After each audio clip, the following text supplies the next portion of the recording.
Electron সংখ্যা কত হবে?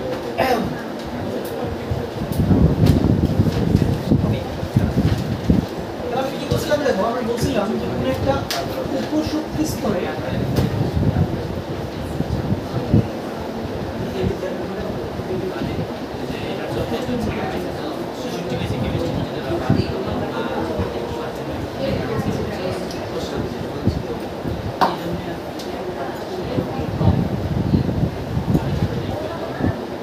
ইলেকট্রন সংখ্যা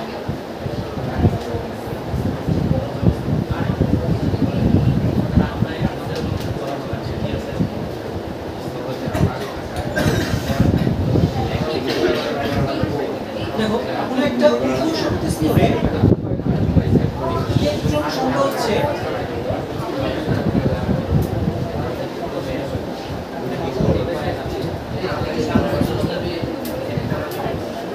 2 into 12 plus 1, 2 into 12 plus 1,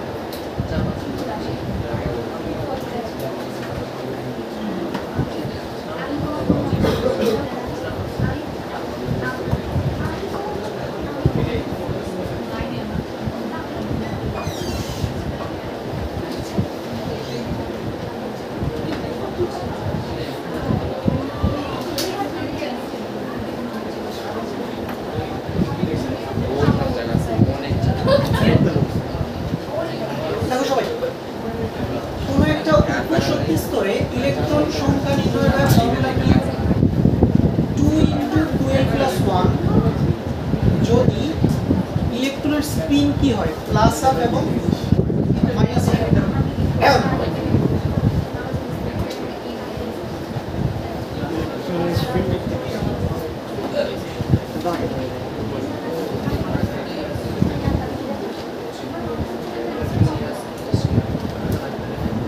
তাহলে আমাদের সেম ফর্মুলাটাই হয়ে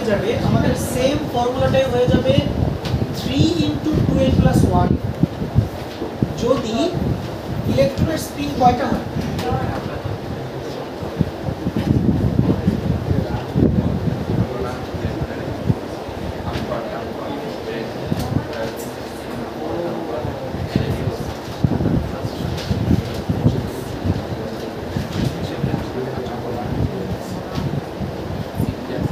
লক্ষ্য করো উপশক্তি স্তরে ইলেকট্রন সংখ্যা 2 into 12 plus 1 কখন হবে? যখন ইলেকট্রনের স্পিন হবে দুইটা, প্লাস আপ এবং মাইনাস আপ। আর সেম সূত্রটাই 3 into 12 plus 1 হয়ে যাবে যদি ইলেকট্রনের স্পিন কয়টা হয়? তিনটা হয়। দেখো যদি ইলেকট্রনের স্পিন চারটা হতো তাহলে আমাদের ফর্মুলাটা কেমন হতো বলো তো? 4 into 12 plus 1। যদি ইলেকট্রনের স্পিন 5টা হতো তাহলে 5 into 12 plus 1। ওকে, এখন যদি তোমাকে প্রশ্নে স্পিনের ব্যাপারে কিছু বলার না থাকে তাহলে তুমি বাই ডিফল্ট কোন ফর্মুলা দিয়ে করবা? 2 into 12 plus 1। আর যদি প্রশ্ন করতা, প্রশ্নে স্পিন উল্লেখ করে দেয় যে স্পিন হচ্ছে 0 প্লাস হাফ মাইনাস হাফ, তাহলে তুমি কোন ফর্মুলা ইউজ করবা? 3 into 12 plus 1। কথা ক্লিয়ার কিনা? ওকে, এখন আমাকে বলো প্রশ্নে স্পিন কয়টা দিছে? তিনটা দিছে। তাহলে কোন ফর্মুলা ইউজ হবে? 2 into 12 plus 1 নাকি 3 into 12 plus 1? 3 into 12 plus 1। ওকে, এখন চলো S উপশক্তি স্তর।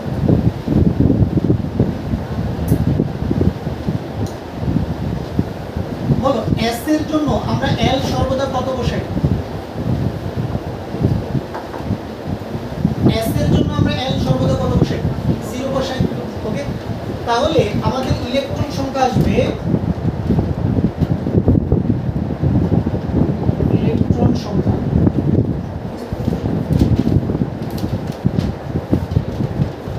আসবে হচ্ছে 3 into 2 into 0 plus 1। তাহলে কয়টা আসবে? 3টি।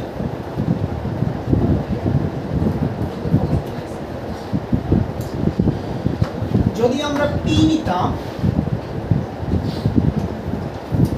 P এর জন্য L কত বসাই?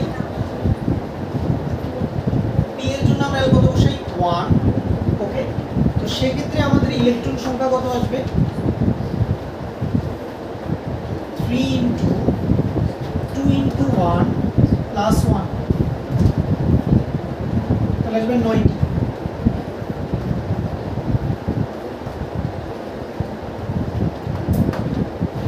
সিমিলারলি ডি এর জন্য এল কত বসানো হয় বলো 2, তাহলে ইলেকট্রন সংখ্যা কত আসবে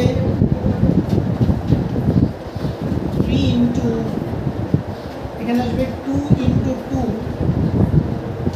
প্লাস 1, কত আসবে 15।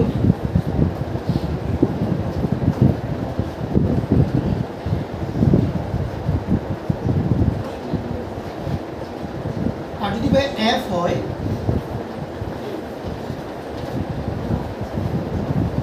এফ এর জন্য কত 3, ওকে, তাহলে আমাদের ইলেকট্রন সংখ্যা আসবে 3 ইন্টু 2 ইন্টু 3 প্লাস 1, তাহলে 21।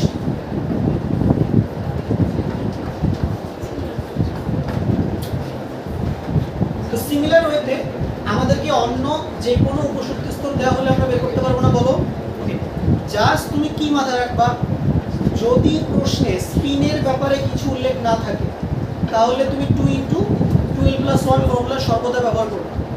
আর যদি স্পিন উল্লেখ করে দেয় যে কয়টা 3টা দিতে পারে, এগুলো কিন্তু তোমার অ্যাডমিশন টেস্টে তোমার কিন্তু স্পিন সংখ্যা চেঞ্জ করে দিতেই পারে, বুঝতে পারছো, ওকে। সেক্ষেত্রে তুমি কিন্তু যদি আবার 2 ইন্টু 12 প্লাস 1 দিয়ে করে চলে আসো তাহলে তুমি কিন্তু নাম্বার পাওয়া যাবে, ওকে। আর অ্যাডমিশনে একটা এমসিকিউতে কত মার্ক থাকে তুমি জানো, ধারণা আছে তোমাদের?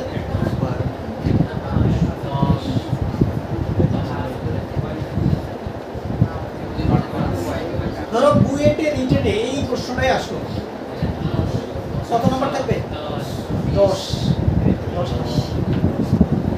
এতটুকু জিনিস লেখার জন্য 10। আর কুয়েটে রুয়েটে চুয়েটে এই 3 জায়গাতে একটা এমসিকিউর জন্য নাম্বার হচ্ছে 6।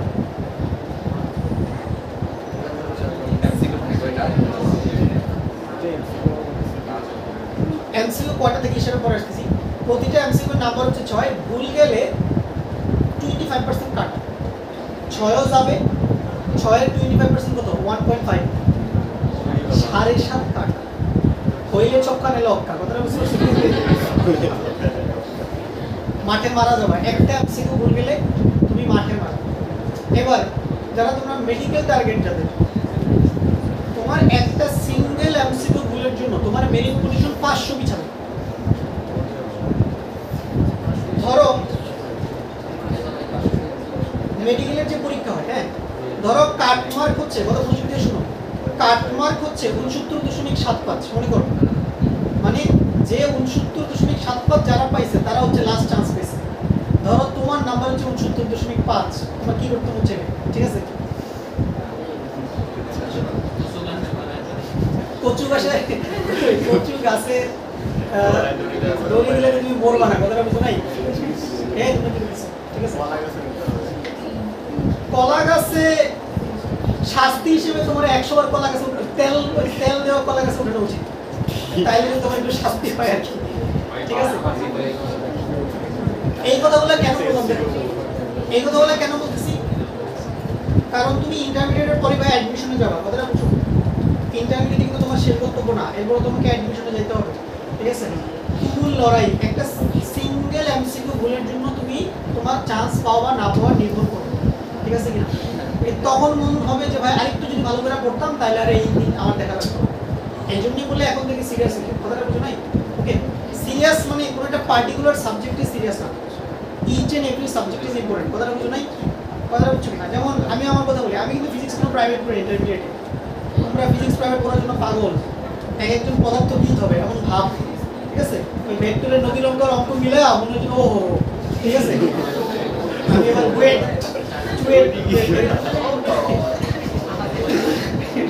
ঠিক আছে, এরকম পরে 2 বছর পরে কোথাও চান্স পাই, ঠিক আছে।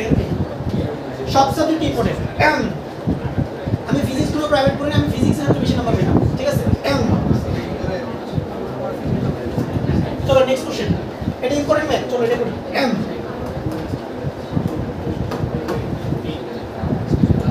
দেখো কোশ্চেনটা কি বলছে, মেডিকেলে পরীক্ষা দিয়েছিলেন?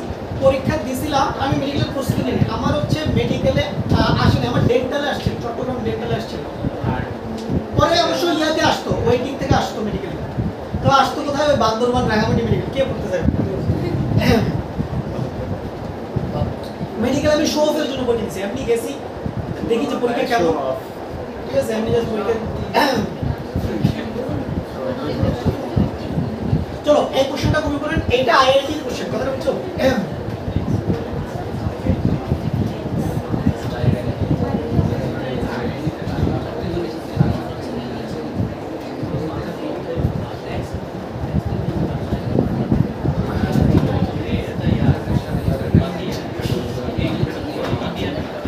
কথা শোনো, এই কোশ্চেন জিন্দেগি তো তোমার বোর্ড পরীক্ষা আসবে, কথাটা বুঝো নাই, ঠিক আছে? এই কোশ্চেন যদি বোর্ড পরীক্ষা আসে, বুঝবা বাংলাদেশ 2060 সালে চলে গেছে, কথাটা বুঝছো না?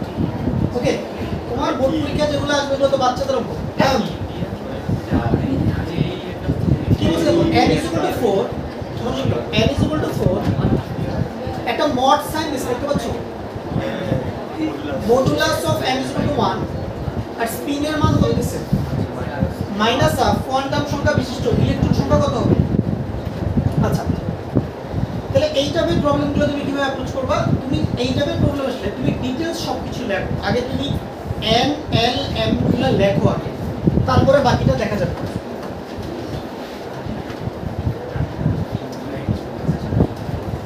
বলো n = 4, তাহলে l কি হবে? সাদিয়া বলো l কি হবে? m l হবে 0, 1 হবে, 2 হবে, 3 হবে। আচ্ছা,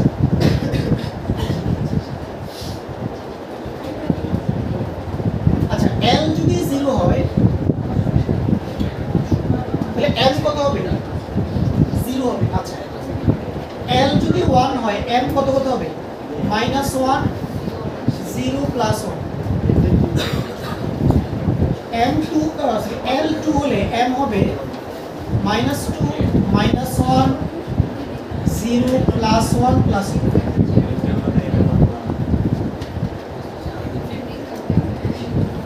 l3 হলে m হবে -3, -2, -1, 0 + 1 + 2। আচ্ছা, এবার শোনো, তাহলে তোমার প্রথম কাজ কি, LLM গুলো তুমি ফার্স্টে লিখে ফেলবা, ঠিক আছে? এখন তুমি এই শর্তটা একটু ভালো করে চেক করো, মডুলাস অফ m = 1 বলছে, এর মানে কি m এর মান +1 হইতে পারবে, আবার m এর মান -1 ও হতে পারবে। মড মানে কি, মডের ভিতরে পজিটিভ ভ্যালু দিলেও আউটপুট পজিটিভ, নেগেটিভ ভ্যালু দিলেও কি আউটপুট পজিটিভ। তার মানে এই কন্ডিশনটাকে স্যাটিসফাই করে এরকম মান কি কি আছে? -1 আছে, +1 আছে। বুঝতে পারছো না? তাহলে m এর মান -1 হলেও হচ্ছে যে 1 আসবে, আবার m এর মান +1 হলেও কি আসবে? 1 আসবে। তাহলে এই শর্তকে স্যাটিসফাই করে এরকম অরবিটাল মোট কয়টা? দেখো 6টা অরবিটাল না, 6টা অরবিটাল। আমরা কি বলছিলাম, m এর প্রতিটা মান কি নির্দেশ করে? একটি করে অরবিটাল কি করে নির্দেশ করে। আচ্ছা, তাহলে অরবিটাল 6টা পাইলাম। আচ্ছা, এবার শোন, আমরা যখন অরবিটাল নিছিলাম, অরবিটাল কি বলতো? ইলেকট্রনের ঘর। অরবিটালে কে থাকে? ইলেকট্রন থাকে। বলো কয়টা ইলেকট্রন থাকে? দুইটা। প্রতিটা অরবিটালে হাইয়েস্ট কয়টা ইলেকট্রন থাকে? দুইটা ইলেকট্রন থাকে। এই দুইটা ইলেকট্রনের একটা আপ স্পিনে থাকে, আরেকটা কিসে থাকে? ডাউন স্পিনে থাকে। একটা আপে থাকে, আরেকটা কি ডাউনে থাকে। তো যেটা আপে থাকে তার স্পিন কত? +1/2। আর যেটা ডাউনে থাকে তার স্পিন কত? -1/2। তাহলে বলো, তাহলে বলো তোমাকে স্পিনের মান কত দিয়ে দিছে? মাইনাস হাফ দিয়ে দিছে। তার মানে তুমি অ্যাভেলেবেল অরবিটাল কয়টা পাইছো? 6টা পাইছো। এই প্রতিটা অরবিটালে আবার কয়টা করে ইলেকট্রন আছে? 2টা করে ইলেকট্রন আছে। একটা প্লাস হাফে আছে আর একটা কি আছে? মাইনাস হাফে আছে। বাট তোমাকে স্পিনের শর্ত কি দিছে? Minus half. তাহলে মাইনাস হাফ স্পিনের ইলেকট্রন মোট কয়টা বলো তো? 6টা না? 6টা কি না? কারণ 6টা অরবিটালে মোট 12টা ইলেকট্রন থাকবে। এর মধ্যে 6টা প্লাস হাফে থাকবে, বাকি 6টা কিসে থাকবে? মাইনাস হাফে থাকবে। তাহলে आंसर কি? 6টা না বলো? তাহলে ইলেকট্রন হচ্ছে ভাই 6টা। তাহলে ইলেকট্রন 6টা। ওকে, আচ্ছা লক্ষ্য করো। আগে আমাকে বলো তুমি দ্বিতীয় শর্তটা বুঝছো কিনা? ওকে, তাহলে দ্বিতীয় শর্ত স্যাটিসফাই করে এরকম m এর মান মোট কয়টা আছে? 6টা। কারণ -1 কেও m এর জায়গায় বসালে 1 আসবে, +1 কেও m এর জায়গায় বসালে 1 আসবে। আচ্ছা, তাহলে তোমার কাছে अवेलेबल অরবিটাল কয়টা আছে? 6টা অরবিটাল আছে। প্রতিটা অরবিটালে কয়টা করে ইলেকট্রন থাকে? 2টা করে ইলেকট্রন থাকে। তাহলে 6টা অরবিটালে মোট ইলেকট্রন কয়টা? 12টা। এই 12টার 6টা থাকবে কিসে? প্লাস হাফে, আর বাকি 6টা থাকবে কিসে? মাইনাস হাফে। তাহলে তোমাকে কন্ডিশন কি দিছে? স্পিনের কন্ডিশন কি দিছে? মাইনাস হাফ না? তাহলে তোমার ইলেকট্রন কয়টা? 6টা। বুঝতে পারছো জিনিসটা? বেশ ক্রিটিক্যাল কোশ্চেন দিবে, ঠিক আছে কিনা? এটা তুমি এমনি এমনি চিন্তা ভাবনা জানা পারবে না। ঠিক আছে, এখন দেখো এইটা সলভ করার জন্য তোমার হাতে সময় থাকবে, অনেস্টলি বলছি, সলভ করার জন্য তোমার হাতে সময় থাকবে মাত্র 45 সেকেন্ড। ভর্তি পরীক্ষা এটা সলভ করার জন্য তোমার হাতে সময় থাকবে 45 সেকেন্ড। ওকে, 45 সেকেন্ডের মধ্যে পারতে হবে। বুঝতে পারছো? ওকে, তাহলে ভাই এটা ক্লিয়ার সবার? ওকে, আচ্ছা তাহলে নেক্সট খুব ইম্পর্টেন্ট কোশ্চেন এটা।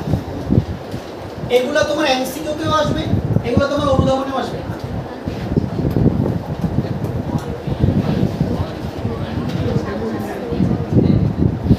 এমসিকিউ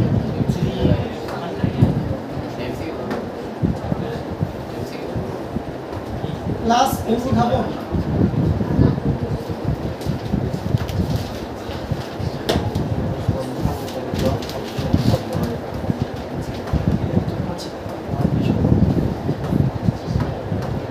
কোশ্চেন কি বলছে? নিচের কোনগুলো সম্ভব এবং কোনগুলো সম্ভব নয়। ওকে, অর্থাৎ এখানে তোমাকে হচ্ছে যে কিছু উপশক্তি স্তর দেওয়া আছে, কোনগুলা পসিবল আর কোনগুলা পসিবল নয় এগুলো তোমাকে বের করতে হবে। আচ্ছা আচ্ছা, প্রথমে আসো 1p, এটা চেক করে দেখি এটা পসিবল কিনা।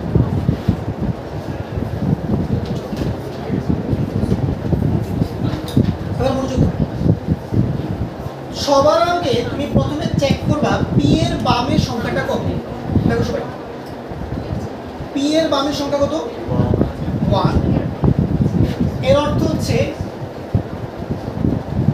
n এর ভ্যালু কত? 1। দেখো n এর ভ্যালু যদি 1 হয় l কি হবে? 0। আর 0 মানে কোন উপশক্তি স্তর? s। অর্থাৎ 1 s ই পসিবল হবে। কথাটা বুঝো, 1 s ই পসিবল হবে, 1p পসিবল নয়। তাহলে 1p যদি পসিবল না হয় তাহলে 1d ও কি পসিবল না, 1f ও পসিবল না। তার মানে 1p এটা পসিবল হবে না। ক্রস, কথাটা বুঝছো? ক্রস দিয়ে দিলাম, এটা পসিবল না। আচ্ছা, এবার আসো 2d। দেখো সবাই, d এর বামের সংখ্যা কত? 2। তার মানে n এর ভ্যালু কত? n এর ভ্যালু কত? 2। আচ্ছা, n এর ভ্যালু যদি 2 হয় তাহলে l কি পসিবল? 0 আর 1। তাহলে 0 মানে s, 1 মানে কি? p। তার মানে 2s পসিবল, 2p পসিবল। দেখো 2s possible, 2p possible, but 2d possible নয়। তাহলে 2d ও পসিবল না, তাহলে ক্রস। এবার আসো 3f। তাহলে n কত? 3। l কত? 0 1 2। তাহলে s possible, p possible, d possible, 3s possible, 3p possible, 3d possible, 3f possible cross. এবার আসো 4G,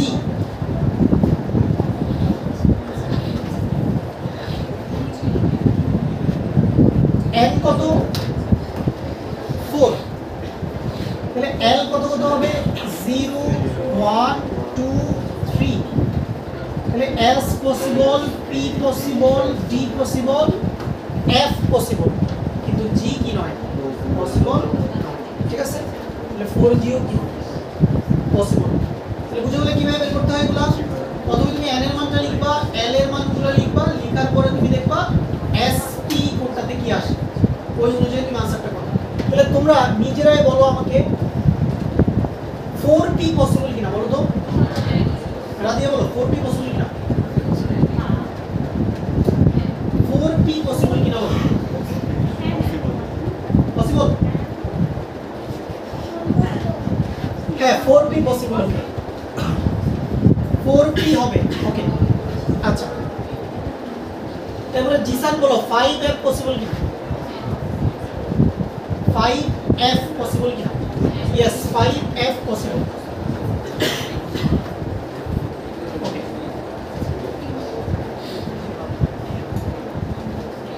তারপরে এই বলো বলো চৈতি বুড়ো কি বলো 5d পসিবল কিনা, 5d পসিবল কিনা, হ্যাঁ 5d পসিবল,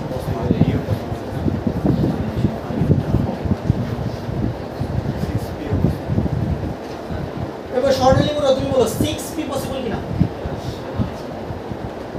6 পসিবল না, দেখো আচ্ছা বুঝাই দিচ্ছি, দেখো আগে আমাকে বলতে হবে 6p মানে n এর মান কত 6, ওকে। তাহলে n এর মান যদি 6 হয় তাহলে l কি কি সম্ভব, 0 1 2 3 4 5, ওকে। 0 মানে হচ্ছে s, 1 মানে কি p, 2 মানে d, 3 মানে f, 4 মানে g, 5 মানে কি h। তুমি পর্যায় সারণীতে g h এগুলো কিন্তু কখনো দেখো না, কেন দেখো নাই বলো তো, কারণ পর্যায় সারণীতে মৌলই নাই এত, যেগুলো ইলেকট্রন বিন্যাস করার জন্য g আর h উপশক্তি স্তরের সহায়তা নিতে হবে, বুঝতে পারছো, f পর্যন্ত দিয়ে আমাদের কাজ চলে যাবে। তাহলে লক্ষ্য করো 6s সম্ভব, 6p সম্ভব, 6d ও সম্ভব, 6f ও সম্ভব, 6g ও সম্ভব, 6h ও কি সম্ভব, বুঝতে পারছো কিভাবে বের করে। তাহলে 6p হচ্ছে পসিবল, ওকে। তাহলে 6p এটা পসিবল। এবার লাস্ট ওয়ান চলো 1d, এটা দেখে বোঝা যাচ্ছে এটা কোনোভাবেই পসিবল হবে না, ঠিক আছে না, 1d এটা সম্ভব।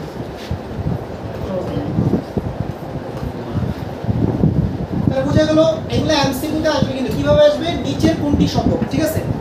অপশনে চারটা অপশন থাকবে, এরকম চারটা উপশক্তি স্তর লেখা থাকবে। আর অনুধাবনে কিভাবে আসবে, অনুধাবনে আসতে পারে যে 2D উপশক্তি স্তরটি সম্ভব নয় কেন, ব্যাখ্যা করো, ওকে। তাহলে তুমি ব্যাখ্যাটা কিভাবে করবা, এই n এর মানগুলো লিখবা, l এর মানগুলো লিখবা, লিখে তারপরে তুমি কি ব্যাখ্যাটা দিবা। পারবো লিখতে পরীক্ষায়, পারবো সবাই, ওকে আচ্ছা, ওকে।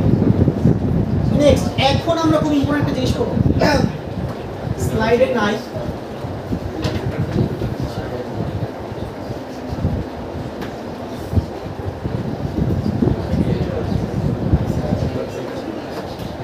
তো সবাই হেডলাইন লিখো, হেডলাইন দাও,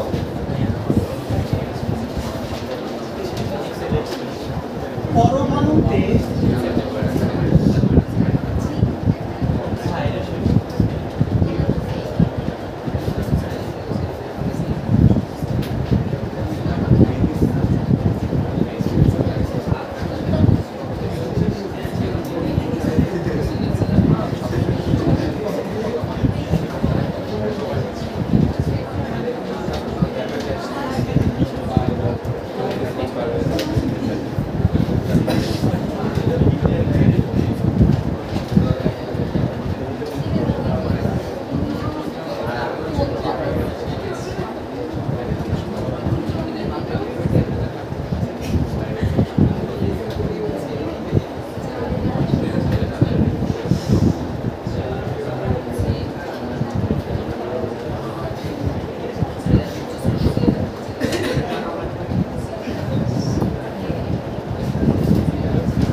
কোয়ান্টাম সংখ্যার সেট নির্ণয়। ওকে,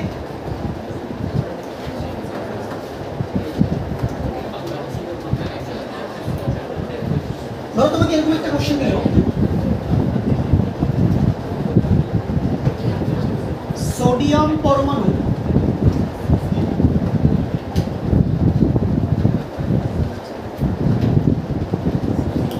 সোডিয়াম পরমাণু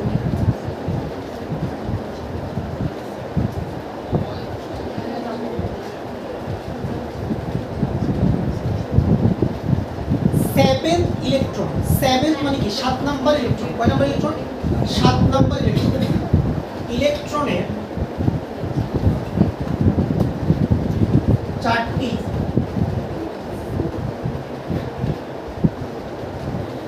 কোয়ান্টাম নাম্বারে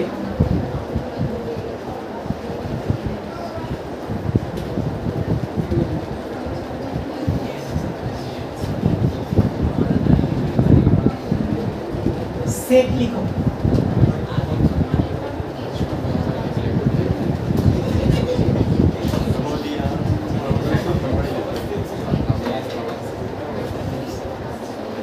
দেখো তাহলে তোমাকে একটা পরমাণু দিবে, যে কোনো দিতে পারে, পরমাণু দিতে পারে সোডিয়াম, ক্লোরিন, নাইট্রোজেন, ফসফরাস, দিয়ে একটা পার্টিকুলার ইলেকট্রন বলবে, ওই ইলেকট্রনের 4টি কোয়ান্টাম সংখ্যার সেট লিখতে বলবে।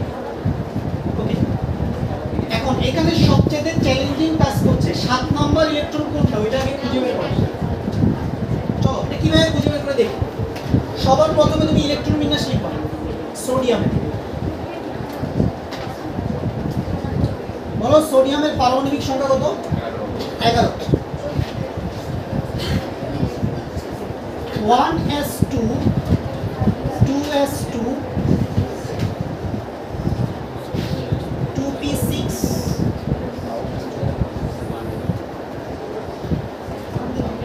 আর কি হবে 3s1। ওকে, আচ্ছা এই তোমরা কথা বলতে শুনছি মাঝখানে।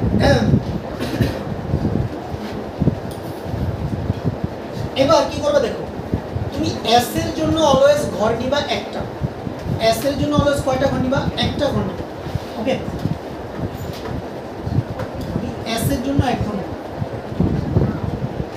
ওকে, এক 1s এর জন্য এক ঘর, 2s এর জন্য এক ঘর, এই যে নিলাম। p এর জন্য ঘর নিব তিনটা, কয়টা নিব? তিনটা।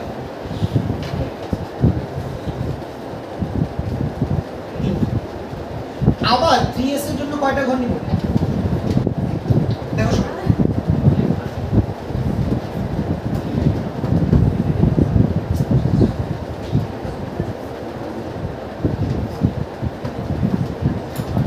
আমাদের ইলেকট্রন বিন্যাস করার নিয়মটা কি দেখো, s এর জন্য অলওয়েজ কয় ঘর হবে? এক ঘর। s এটা যে কোনো s ই হোক না কেন, 1s 2s 3s যেটা হোক না কেন, s এর জন্য এক ঘর নিবা, p এর জন্য কয় ঘর নিবা? 3 ঘর। ওকে, আচ্ছা এবার দেখো 1s এ কয়টা আছে? দুইটা। দুইটা থাকলে তুমি কি করবা? একটা আপে দিবা আরেকটা ডাউন, একটা আপে দিবা আরেকটা ডাউন। ওকে, তাহলে দেখো 1 নাম্বার ইলেকট্রন 2 নাম্বার ইলেকট্রন, তাহলে দুইটাই ঘরে গেছে। এই 3 নাম্বার, এই 4 নাম্বার, কথাটা বুঝতে পারছো? 4টা এখানে চলে গেছে। তাহলে কাউন্টিং কিভাবে করে দেখো, 1 2 3 4, 4টা গেল। এবার এই 6টার ক্ষেত্রে কিন্তু তোমাকে একটু মাথায় রাখতে হবে কি জিনিস, তুমি করবা কি, প্রতি ঘরে যদি এরকম 3 ঘর থাকে, প্রতি ঘরে আগে একটা একটা দিবা, প্রতি ঘরে আগে একটা একটা দিবা। তাহলে এই হলো 5 নাম্বার, 6 নাম্বার, 7 নাম্বার। প্রতি ঘরে আগে আমি একটা একটা দিব, তারপরে আমি জোড়া করব। কথাটা বুঝতে পারছো? প্রতি ঘরে আগে একটা একটা দিব, তারপরে আমি জোড়া করব। তাহলে 1 2 3 4 5 6 7, এই হলো 8 9 10। বুঝতে পারছো বিষয়টা? কিভাবে কাউন্টিং করা লাগে? 1 2 3 মানুষ ভুলটা করবে কি বলি, তোমরা ভুল করবে কি 1 2 3 4 5 6 7, না এটা হবে না। একাধিক ঘর থাকলে নিয়ম কি, প্রতি ঘরে আগে সিঙ্গেল সিঙ্গেল দিব, তারপরে জোড়া করব। কথাটা বুঝতে পারছো? তাহলে এইভাবে যাবে 1 2 3 4 5 6 7 8 9 10, তারপরে কি 11। তাহলে আমাকে বলো যে এখানে 7 নম্বর ইলেকট্রন কোনটা বলো তো? এই 3 নম্বর ঘরের প্রথমটা না, 3 নম্বর ঘরের প্রথমটা হচ্ছে আমাদের কি 7 নম্বর ইলেকট্রন। ওকে আচ্ছা, এই যে এইটা হচ্ছে আমাদের 7 নম্বর।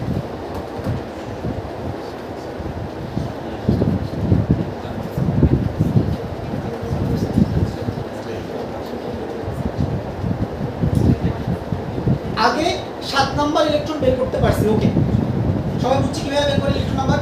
আচ্ছা, এখন আমরা কোয়ান্টাম সংখ্যার সেটগুলো লিখব। কোয়ান্টাম সংখ্যার সেট বলতে ভাই কি বোঝায়, এই 7 নাম্বার ইলেকট্রনের জন্য তোমার n এর মান লিখতে হবে, l এর মান লিখতে হবে, m এর মান লিখতে হবে, আর স্পিন লিখতে হবে।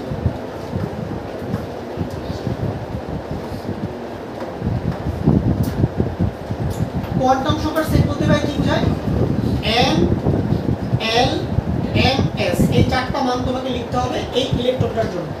আচ্ছা, এবার আমাকে বলো এই 7 নাম্বার ইলেকট্রনটা কোন উপশক্তি স্তরে আছে? 2p তে আছে না? দেখো ভালো করে, এটা কোথায় আছে? 2p তে আছে, 2p তে আছে। আচ্ছা, p এর বামের সংখ্যা কত?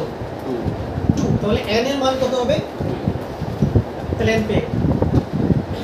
এবার আমাকে বলো p এর জন্য l সর্বদা কত হয়? 1 না?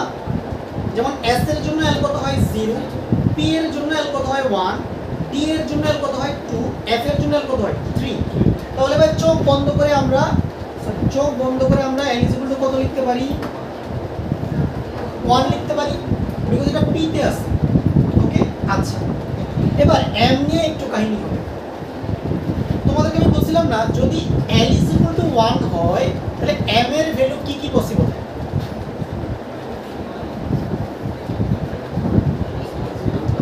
-1 পসিবল, 0 পসিবল, +1 পসিবল না? ওকে, তাহলে এখন প্রশ্ন হচ্ছে কি ভাই m এর মান কি তাহলে 3টাই হবে? না, m এর মান 3টাই হবে না। দেখো বলো তো p এর জন্য ঘর তুমি কয়টা পাইছো? 3টা। তুমি দেখো পাশাপাশি ঘর কয়টা? 3 ঘর। তুমি করবা কি, প্রথম ঘরের জন্য কত অ্যাসাইন করবা? -1 তুমি অ্যাসাইন করবা। দ্বিতীয় ঘরের জন্য কত অ্যাসাইন করবা? 0 অ্যাসাইন করবা। তৃতীয় ঘরের জন্য তুমি কত অ্যাসাইন করবা? +1 অ্যাসাইন করবা। তাহলে দেখে বলো তো 7 নাম্বার ইলেকট্রনটা কি +1 এ আছে না? তাহলে m কত বসবে? +1। বুঝতে পারলাম?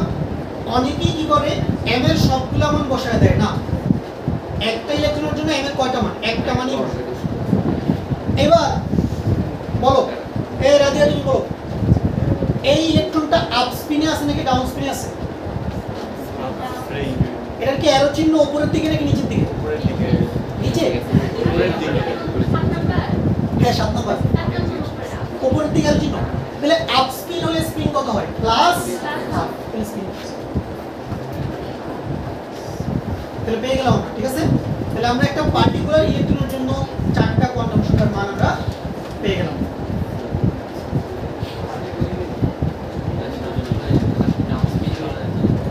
না এটা কি হলো? তো এভাবে ঢুকছে না, 5 6 7, তারপরে 8 9 10। বুঝে গেল? ওকে আচ্ছা, এবার চল নেক্সট সবাই লিখো ম্যাগনেসিয়াম পরমাণু।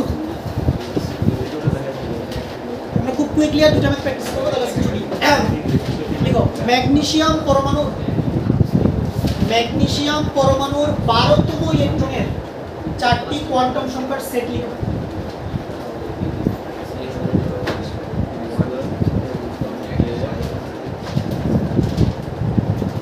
ম্যাগনেসিয়াম পরমাণুর 12তম ইলেকট্রনের 4টি কোয়ান্টাম সংখ্যার সেট লিখো। 12তম ইলেকট্রনের 4টি কোয়ান্টাম সংখ্যার সেট লিখো।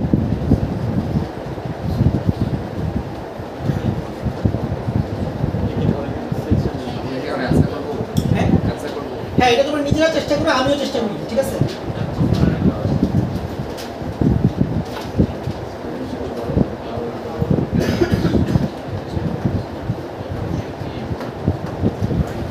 চলো আমরা কুইকলি করে ফেলি।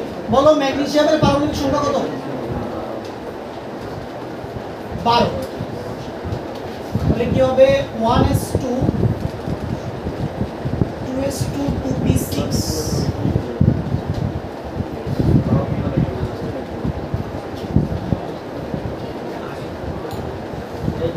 এবার একটা কথা শোনো, দেখো 12 নাম্বার ইলেকট্রন 3s এ থাকবে, বোঝাই যাচ্ছে।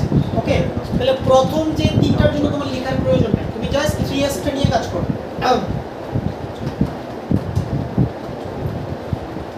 তাহলে একটা ঘর নাও,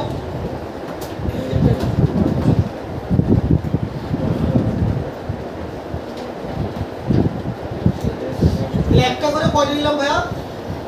দুইটা ইলেকট্রন নিলাম। ওকে, আচ্ছা দেখো এখানে 12 নাম্বার কোনটা হবে? যেটা আপ স্পিনে আছে এটা হবে তোমার 11 নাম্বার।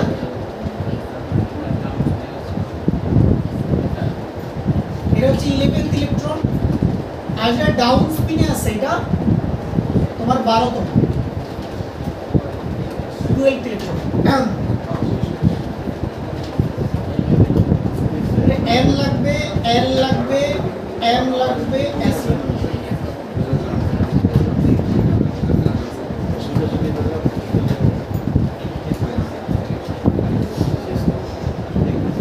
সবাই বলো তাহলে, বলো n কত? n হচ্ছে ভাই 3। আচ্ছা n 3। s এর জন্য l কত বসাই? 0। l 0 হলে m চোখ বন্ধ করে 0। বলো এটা আপে আছে নাকি ডাউনে আছে? তাহলে মাইনাস হবে।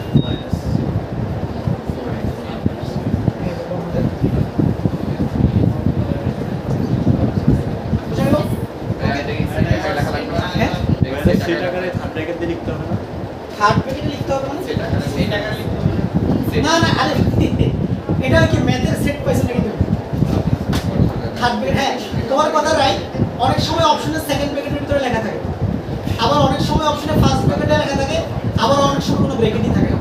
সো এটা যেহেতু ম্যাথমেটিক্স আছে, আমাদের ওখানে এত বেশি কনভেনশন ফলো করার দরকার নেই। চলো এবারে আমাদের টাইম নিয়ে বেশি, আমাদের দুইটা অঙ্ক বাড়ি কাজ দিব। সবাই লিখো, বাড়ি কাজ নিয়ে যাও, বাড়ি কাজ নাও। দেখো নাইট্রোজেন পরমাণুর পঞ্চম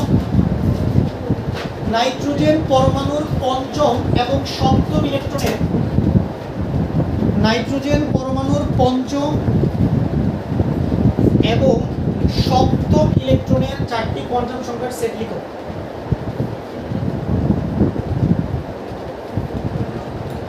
নাইট্রোজেন পরমাণুর পঞ্চম এবং সপ্তম ইলেকট্রন।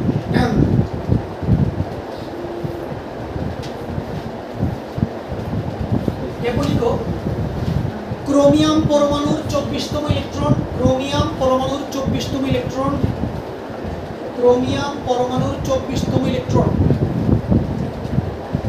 এবং কপার পরমাণুর 29তম ইলেকট্রনের 4টি কোয়ান্টাম সংখ্যার সেট লিখো। কপার পরমাণুর 29তম। তোমরা কিন্তু সবাই জানো ক্রোমিয়াম আর কপার ইলেকট্রনের সাথে কিন্তু ঝামেলা আছে, ঠিক আছে না? সো এটা মাথায় রেখে কাজ করো। ওকে, এটাই বাড়ি কাজ। আজকে তুমি বললাম।